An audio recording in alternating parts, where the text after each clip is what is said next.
आलमपुर नामक गांव में एक गरीब किसान रहता था। वो बड़ी मेहनत करके अपने खेत में फसल उगाता था। उसका नाम था किट्टू। उसको एक पत्नी और बच्चे भी थे। वो लोग अपने खेत के बाजू में ही झोपड़ी बनाकर झोपड़ी में रहते थे। किट्टू के पिताजी ने बहुत सारा कर्जा करके रखा था। उसे चुकाने के लिए किट्टू बहुत मेहनत करता था और परेशान भी रहता था। फसल में जो भी उगाया उसको बाजार में बेचकर घर आता था।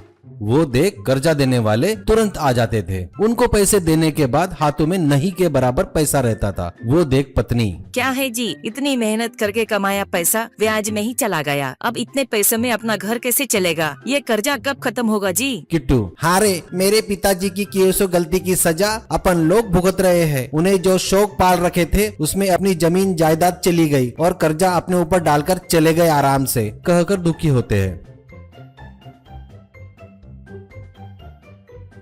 एक दिन कर्जा देने वाला एक आदमी को लेकर किट्टू के पास आता है और उनसे कहता है, बेटा किट्टू, तुम हमारा कर्जा चुका नहीं सकते, ये हमें समझ में आ गया। इसीलिए तुम्हारे पिताजी ने तुम्हारे घर के पेपर मेरे पास गिरवी रखे थे ना, मैं वही ले लेता हूँ। इसके बदले में मैंने तुम्हें जो पैसे दिए थे, इससे तुम्हारा कर्जा चुकता हो गया। दूसरा आदमी, तुम्हारे पिताजी ने तुम्हारे खेत के पेपर मेरे पास रखे थे, वो भी मैंने इसे दे दिया है। अब तुम्हें मुझे पैसे देने की जरूरत नहीं है। किट्टू, ये क्या बोल रहे हो जी आप लोग? ब्याज तो देता ही आ रहा हूँ ना मैं, फिर बेचना क्यों? मैं इसके लिए तैयार नहीं हूँ। ये सुन आया हुआ व्यक्ति, बेटा तुम बेमतलब ही चिल्ला रहे हो, अब कोई फायदा नहीं। अब तुम तुरंत घर और अपना खेत छोड़कर चले जाओ, नहीं तो मेरे आदमियों से खाली करवाता हूँ। तू मुझे नहीं जानता शायद, प्यार से बता रहा हूँ, सुन ले, ऐसा कहता है।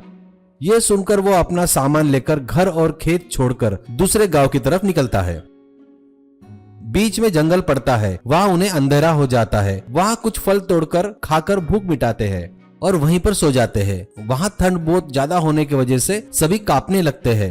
सुबह होती है और वो लोग देखते हैं वहाँ पर एक बहुत बड़ा पेड़ होता है और उस पेड़ में बहुत बड़ा होल भी होता है।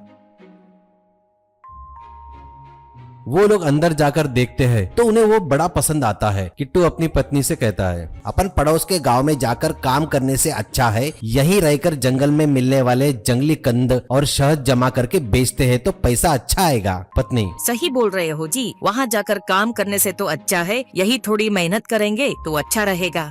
और वो सभी लोग जंगल में कंद और शहद जमा करके हाईवे के बाजू में बेचने लगे।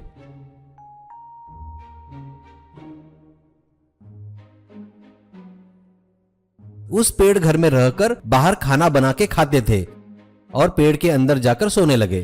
एक दिन किट्टू एक पेड़ पर चढ़ता है किसी कंद के लिए। उसे पेड़ के नीचे कुछ बात करने की आवाजें सुनाई देती है।